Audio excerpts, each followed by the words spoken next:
সেটা হচ্ছে কোন জিনিস কাটলে বাড়ে? পুকুর। বলেন। পুকুর। পুকুর? হ্যাঁ, অ্যানসার ঠিক আছে তো। কনফার্ম? হ্যাঁ। আমি কি অ্যানসারটি পুকুরে লক করে দেব? হ্যাঁ, লক করেন। ঠিক আছে, আপনারা উত্তর করেছেন পুকুর, বাট পুকুর তো কাটলে বাড়ে। নিরাশ করে দেবো কি আমি? না, পুকুর তো কাটলে বাড়ে। পুকুর কাটলে হ্যাঁ, পারে না? এটা logically কনফিডেন্স? হ্যাঁ, over confident। ঠিক আছে, ভাইয়ার ওভার কনফিডেন্স।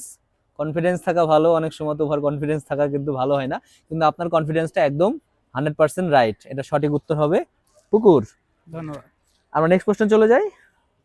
আপনার জন্য নেক্সট প্রশ্ন সেটা হচ্ছে পেট ভরে না তবু খাই সর্বপ্রাণী, প্রথম অক্ষর বাদ দিলে খেলার নাম হয়। বলতে হবে জিনিসটি কি। পেট ভরে না তবু খায় সর্বপ্রাণী, প্রথম অক্ষর বাদ দিলে খেলার নাম হয়। বাতাস। প্রথম অক্ষর বাদ দিলে প্রথম অক্ষর বাদ দিলে না শেষ অক্ষর বাদ দিলে? প্রথম অক্ষর বাদ দিলে খেলার নাম হয়।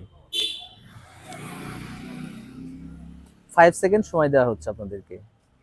5 4 পেট ভরে না তবু খাই। 3 2 1 0। ঠিক আছে। তাহলে আপনারা উত্তর না দিয়েই লক করতে চাচ্ছেন। জি, ঠিক আছে, বাট দুঃখের সাথে জানাচ্ছি আপনি উত্তর একবার করে ফেলেছিলেন। ঠিক আছে, এটা সঠিক উত্তর হচ্ছে আপনার বাতাস, যেটা আপনি কিন্তু মুখ দিয়ে একবার বলেছিলেন, কিন্তু ওটাতে আপনি লক করতে চান নাই। এটা উত্তর বাতাস। বাতাস আমরা কি পেট ভরে না কিন্তু খাই, কিন্তু প্রথম অক্ষর বাদ দিলে কি হয়? তাস। তাসটা হচ্ছে একটা খেলার নাম। ও, আমি আবার বললাম একবার যে